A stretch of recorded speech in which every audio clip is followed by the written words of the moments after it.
Now, leaders in Nigeria's Southeast region are urging President Muhammadu Buhari to free Nnamdi Kanu, the detained leader of the outlawed indigenous people of Biafra, IPOB. The plea is coming on the heels of a meeting between the Nigerian president and leaders in the Southeast during his two-day visit to Ebonyi State. Arise correspondent Abel Ejikeme tells us more. President Buhari, on a two-day visit to Ebonyi State, is meeting with these leaders of Southeast extraction. A day before this gathering, the Nigerian leader had commissioned projects executed by Governor David Umahi's administration. Buhari listens with rapt attention as leaders in the zone present issues affecting the development of the region. May we bring it to your knowledge that the seat at home has troubled the economy of the Southeast, and banditry is engulfing the nation. Our society is growing by violence with a lot of youthful restiveness. We know that you are doing your best to solve these problems, but we request kindly, Your Excellency, of more dialogue with all nationalities and more empowerment to the various security agencies to tackle this monster called insecurity. We request that you emphasize the promotion of equity, fairness, and social justice by all institutions and political parties, especially as we approach a year of transition. What cannot be taken away is that for too long, the Igbos have cried profusely over their plight. This plight is comparable to the plight of the Southwest over the annulment of June 12 elections. That was why the two major political parties in Nigeria fielded only Yoruba candidates for 1999 presidential election. It is also clear from every indication that time has come to wipe away the historic tears of Igbo. We compassionately plead with Mr. President to consider the option of amnesty in the release of Igbo youths who are in detention facilities across the country. For the Ebonyi State Governor, the president is not averse to a political solution that will lead to the release of the detained IPOB leader. He says the president has already granted a request for a political solution. On this issue of political solution, I have never believed in IPOB method of operation. I disagree with them. I will never agree with them. But we have gotten ourselves to a very terrible and pitiable situation. And some of us were warning that we could get to this situation, and some were playing politics with it. Mr. President, we are at this crossroads. I've been to you and I begged you for a political solution. Surprisingly and graciously, you granted that. And you said that our people could initiate that, and of course at the forefront by Nnamdi Kanu's lawyer. We've made all the efforts for the Ohanese to kickstart that. It's not for the governor. So I'm saying that Mr. President had already granted a political solution to be initiated. And so we call on President of Ohanese, to stop delaying this and not allow politics to come into it.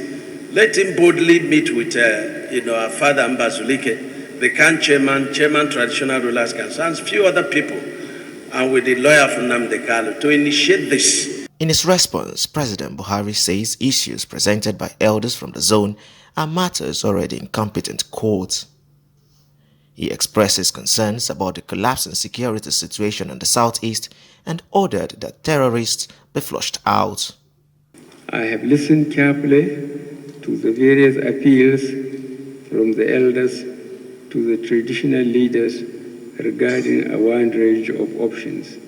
And as I have said previously, this matter remains in the full view of the courts, where it will be properly educated.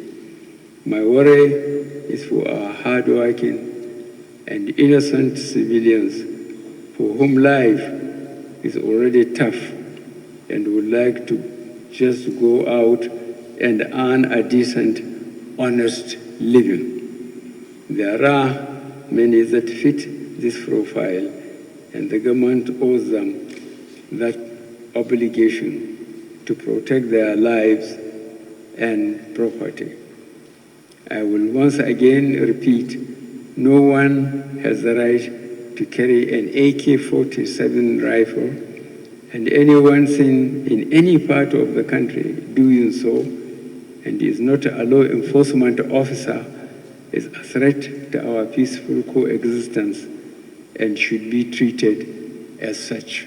As the president returns to the Federal Capital Territory, residents of the Southeast will have reasons to be hopeful for a better security situation. They will be curious to find out if the much talked about political solution will lead to the release of Nnamdi Kanu, the leader of the outlawed group IPOB. Uchenna Orji News. Thank you so much, Abel. Well, for more on this, I'm now being joined by Uchenna Orji, who is the Commissioner for Information in Ebonyi State. He joins me now from the state capital, Abakaliki. Commissioner, I would just want you to summarize President Muhammadu Buhari's visit and how David Umahi has played the key role of a mediator between the Nigerian presidency and the Southeast region in his capacity as the chairman of the Southeast Governors Forum. Thank you very much. It's been the mannerism of the governor of Ebonyi State, His Excellency Engineer Chief David Umahi, as chairman of Southeast Governors Forum, to mobilize consensus on issues of national interest. The issue of presidency has been on the forefront of getting to sensitize the people, want to go about it in a very in a way and manner that will not bring about confrontation or violence. Of course, you know, part of the reasons why he did leave PDP was because of issue of inequitable allocation of political positions, especially the presidency by PDP, so he had to leave. And because South is also needed to mainstream, you know, with a party at the center, which has been their political culture. So today, the governor has again made his stand known that if we are talking about equity, equity must be deepened. We are saying rotation between North and South. When it comes to North, will we not say equity again? Will we not try to microzone and say, yes, equity also demands that Southeast should make should be given opportunity to produce the president. So if somebody from another zone that has gone 4 times, 4 times by 2, that is 8 times, and another zone that has gone about 6 years, it is only very fair that Southeast should be given that opportunity. So that's the position of the governor. And so the North has always been disposed towards ensuring that there is equity. That is why in 1999, the northern states, you know, they had wanted to keep behind His Excellency Dr. Alese Kweme, but they felt there was need to really patronize and make sure that Southwest was assuaded. And then that was how His Excellency Obasanjo came on board. So we feel that this kind of gesture should be extended to Southeast, thinking about issues of agitation of IPOB. You know, how do we bring about peace in this part of the country? And one of the ways is to say, let's allow them have a test of the presidency for the interests of Nigerians, of course, not for the interest of a section of the country. And we would want to know if indeed David Umahi is using his position to actually further his own personal campaign moves as he goes on to contest for the APC presidential ticket. What will you say to critics who will say that it looks like he's trying to draw Buhari closer to himself as an APC presidential aspirant? And just to add, has he picked his form? And when do you expect him to do that, if he has? Or he indeed Let me start from the last limb of your question.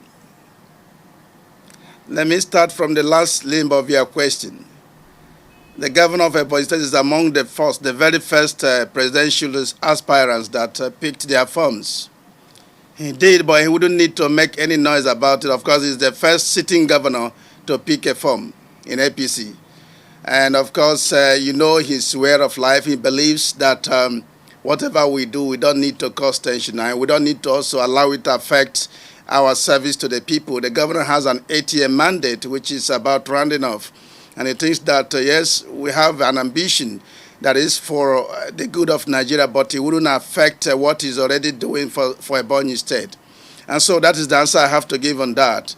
Now, the issue of whether it is a political calculation, it is not true. You recall that the governor had severally tried to invite Mr. President in this second tenure to come and see the projects and commission some of them.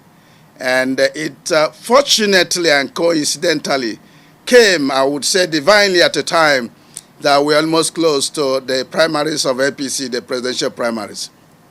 So for us, it is actually divine, but there was no political calculation at all that surrounded it. But come to talk of it, Ebonyi State Governor had been a friend or a son to the President of the Federal Republic.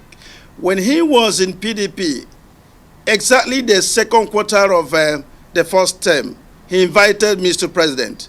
And Ebonyi became the first state that Mr. President came and stayed over or slept over after his home state, Katsina State, when he was in opposition party. He never did in any way, show that he was antagonizing Mr. President from the beginning. In fact, he was even closer than some other APC governors in 2015 when he came on board. And he has continued to relate, of course, to also salvo from the programs and policies of the federal government. But most importantly, the governor did invite Mr. President to come and commission our life-changing programs and projects. Yeah. The University of Medical Sciences is really a center of excellence. And that university is one that the president really commended him for, and some of those other projects, saying that, yes, indeed, Ebonyi is actually developing very well and at a very fast speed. But talk about critics who actually say that your governor took this university to his home state, and then on the second leg of it, he's asking the federal government to take over the teaching hospital. Didn't he make the calculations very well about the funding of this university before going into the project? Why is he urging the president to ask the federal government to take over this teaching hospital? And like I said earlier, what will you say to critics who accuse him of taking this project to his hometown? And some say it may end up like the way Rocha Sokorocha also took a university to his own village, and when the next governor came, it became something else. Thank you very much. Let me first of all say that the governor believes that part of the things that leaders must address is the issue of critical infrastructure. And the University of Medical Sciences is one of them. But let me mention that the governor has been very equitable, very fair in the distribution of this critical infrastructure along the 3 zones of the state. Yes, the University of Medical Sciences is in what we call Ebonyi South. But the international airport that is going to be fashioned after Lagos and Abuja in terms of business competitiveness is located in another zone, that is the central zone. Then the shopping mall, which is the microcosm of the Dubai Mall, the ecumenical center, the international market, so many other wonderful economic facilities are in the northern part of the state. So he does distribute equitably the social amenities and, of course, the economic facilities. This is the same way he does for the issue of road infrastructure. Every local government has 25-kilometer concrete road. Every local government has a lot of wonderful concrete dualized roads. Every zone has not less than 4 number flyovers, wonderfully made flyovers. So he does distribute everything on equality basis. In fact, in Ebonyi State, we have gone beyond the issue of clannishness.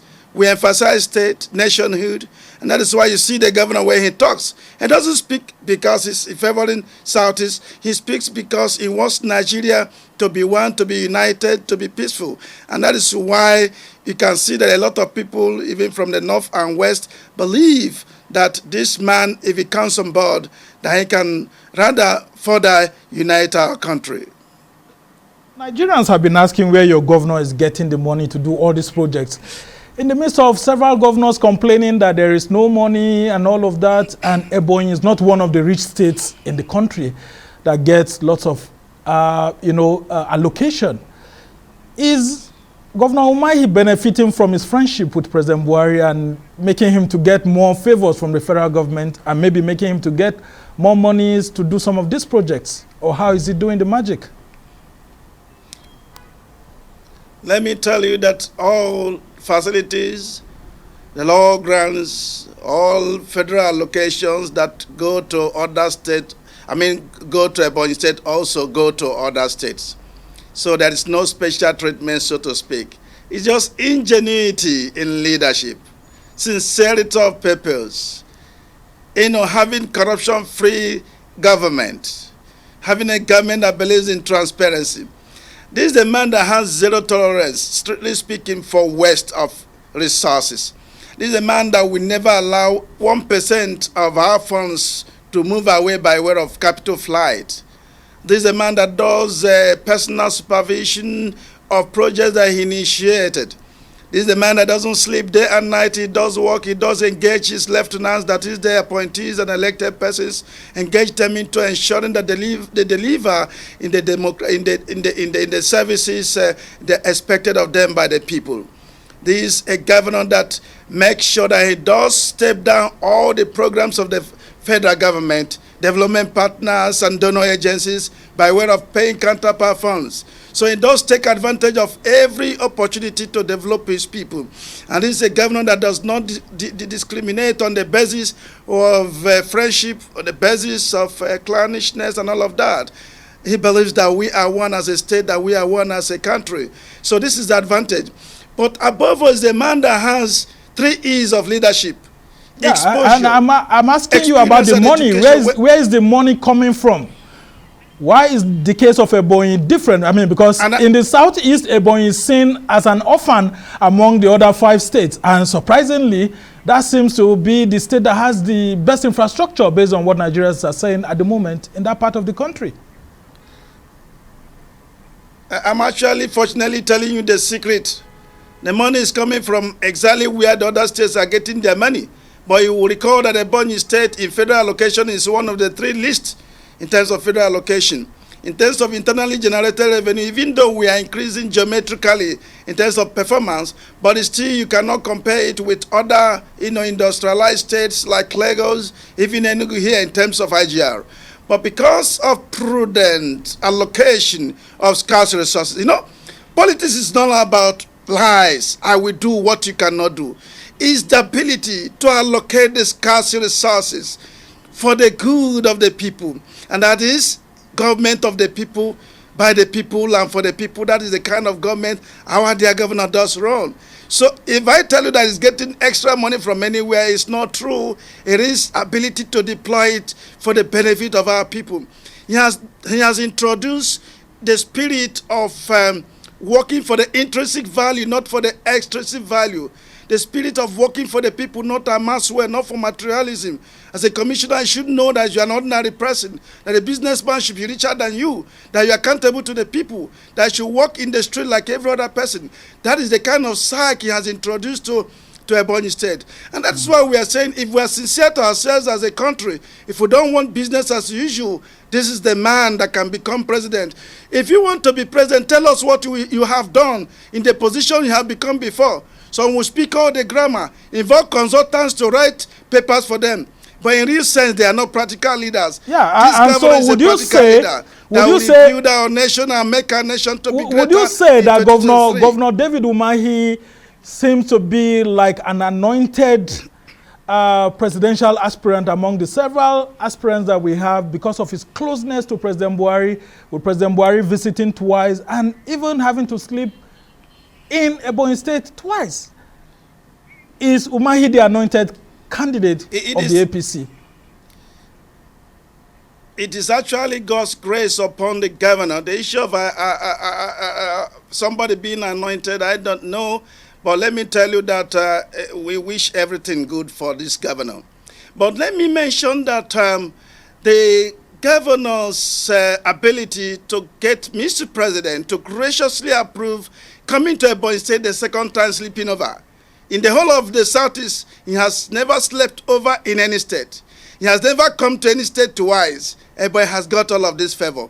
For us, it is God's grace. But then it's also symbolic, and it does give sign that the Spirit of God is also working in Mr. President to really look and identify those performers, to see how they can be encouraged to do their work and also to be the future leaders of this country. And I want to keep on praying for him. Christians are praying for him. Muslims are praying for him, that he may have a decision, a wise decision that will make Nigerians smile. Okay. Not all that glitters is good. A lot of people have been on the corridors trying to contest. I can see that you're going spiritual. But let us look at I can see that you are going spiritual at the moment. And he needs a good dose of that, because you still have even your own case at the courts where he was removed as governor of the state, and that case hasn't been settled at the moment. But we wouldn't go into that because it's already before the court. But as we try to round off this conversation, President Muhammadu Buhari has said that the request for the freeing of Nnamdi Kanu should be left to the court also. How will Southeast leaders rally around what Governor Umahi said to send another delegation like they did last time with Chief Amechi Mbazulike to go and talk to the president at the villa again to have a rethink and maybe possibly look for ways of the federal government withdrawing this case from court, since the president couldn't give a direct answer there? Yeah, you have mentioned that he did not give a direct answer. But I must say that if you have an inner spirit, you will appreciate that there is no difference between his address and the presentation made by the governor of Ebonyi State and the request of the South leaders. All we can say is that we need to, as a matter of appreciation, continue to show solidarity and support to Mr. President as Southeast. All those remnants who are in the opposition party that is not doing anything good for this country should think twice and join APC and let us support Mr. President. Coincidentally, you were all in that opposition party before. Anticipating shall be considered by Mr. President. I say coincidentally, you were all in that opposition party before you defected to the APC recently. I mean, well, we must thank you so much, Uchenna Orji, Commissioner for Information in Ebonyi State, and we all hope to await Umahi's movement around the country to meet with delegates. Very quickly, has he been doing that? Meeting with the APC delegates that will decide the future of the presidential aspirant, candidate, I mean.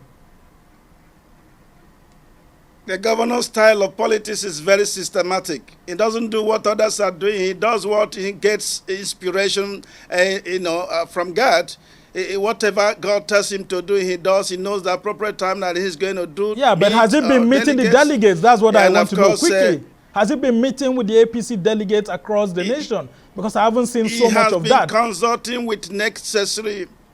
He has been consulting with necessary stakeholders the way God has directed him to do, and that does include the delegates. But let me tell you that he gets inspiration in whatever he does. And so you wouldn't expect him to be in the pages of, in the media platform to be saying he's meeting this and meeting that. When we get to the bridge, we shall cross. But honestly, if Nigerians want the best for this country, this is the man. Governor Umahi is the man.